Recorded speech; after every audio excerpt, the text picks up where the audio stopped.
One of the greatest players in the history of football, Zinedine Zidane represented Real Madrid between 2001 and 2006, becoming the world's most expensive player when he joined Los Blancos from Juventus for around £47 million. The Frenchman retired from the game in 2006 but returned to the club in 2010 and has since manoeuvred his way through jobs at the Bernabeu before becoming first team manager in January 2016. Zidane has already proved his credentials, winning back-to-back Champions Leagues and a La Liga title. But let's go back to Zidane's final game for Madrid, a 3-3 draw with Villarreal, and look at who started for Real and where they are now. In goal was IKER CASILLAS. During Zidane's time at Madrid, there was only one number one goalkeeper, and that was IKER CASILLAS. While his time at Madrid ended on disappointing terms, Casillas was one of the best goalkeepers in world football during his prime. After falling out of favour, the Spanish stopper moved to Porto in 2015 after a teary exit from Madrid, and the 36-year-old is now in his third season in Portugal. At right back was MICHEL Salgado. Once described as the hardest person in the world and a genuine psychopath by former teammate Steve McManaman, MICHEL Salgado spent a decade at the Bernabeu, making more than 250 appearances for the club before joining Blackburn Rovers in 2009 at the age of 34, in what was one of the most surprising moves that summer during what was a strange time for Rovers. The right back made 73 appearances for Blackburn before leaving in 2012 after being frozen out, and since retirement, Salgado has become a bit of a connoisseur of charity matches in futsal, appearing in exhibition games across the globe. At centre back was Sergio Ramos. As Zidane ended his playing career with Madrid, Sergio Ramos was just getting to grips with life at the Bernabeu, having joined a year earlier from Sevilla for €27 million. Now in his 13th season with the club, Ramos has gone from long-haired, naive youngster to captain and one of the best centre-backs around, much to the anger of most fans, who love to hate the detestable defender. Ramos had the honour of playing alongside Zidane in his final game as a Madrid player, and now he has the honour of being his captain. Boasting the record of the joint most red cards in La Liga history, of course he commemorated Zidane's final game with a red card for handball. Next up we've got Álvaro Meyer. So far it's been a team full of typical Real superstars, but now we've got Álvaro Meyer, whose Madrid career was fairly short-lived. Having come through the club's academy, the centre-half made sporadic first-team appearances between 2004 and 2007. Meyer joined Real Murcia in the summer of 2007, where he suffered relegation to the Segunda division. After 3 years with Murcia, Meyer would go on to play for Arles Avignon, Konyaspor, Almira, Ergo Telis, and finally Al Shahania, where he still plays at the age of 35. At least he can tell everyone about the time he nearly ruined Zidane's final Madrid game by scoring an own goal.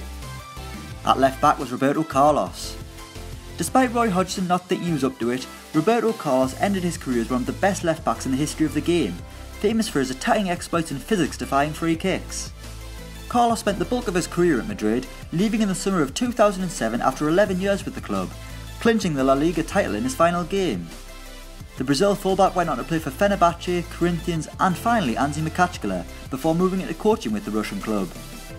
After a couple of management jobs in Turkey, Roberto Carlos came out of retirement to be a player manager at Delhi Dynamos, and now he does work for Madrid TV. In holding midfield was Pablo Garcia. Known as a bit of a dirty player in his day, Pablo Garcia was tasked with sitting in front of the defence while the superstars such as Zidane showed off their talents.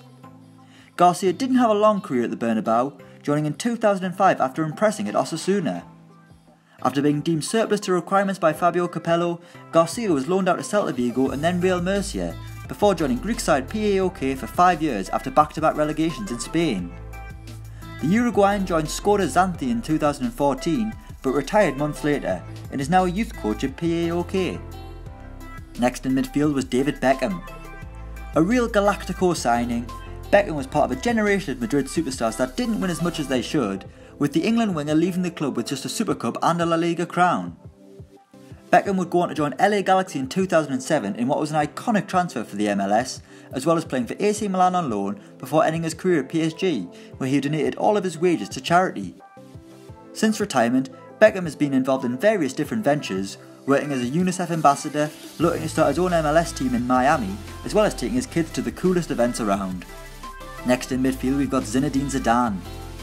The Maestro's final game of club football, Zidane ended his time at Madrid by scoring in the 3-3 draw, heading home a David Beckham cross. It had been 3 trophyless seasons for Zidane in Madrid, and the fans let the players know of their anger, revealing a banner that said, "After a season of you lot having your holidays, now it's our turn." There was no such anger towards Zidane though, with the fans showing their respect to one of the greats. The famous number 5 returned in 2010 as a special advisor to Jose Mourinho, and then became sporting director in 2011. 2 years later he was announced as Carlo Ancelotti's assistant boss, then entered the management game alone, taking over the Real Madrid Castilla side in June 2014, before stepping up to the first team in January 2016 following the sacking of Rafa Benitez. Zidane became the first manager since Bernd Schuster to win his first El Clasico match, and has guided the club to the La Liga title and back-to-back Champions League honours, the first team to do that in the history of the competition. Also in midfield was Julio Baptista.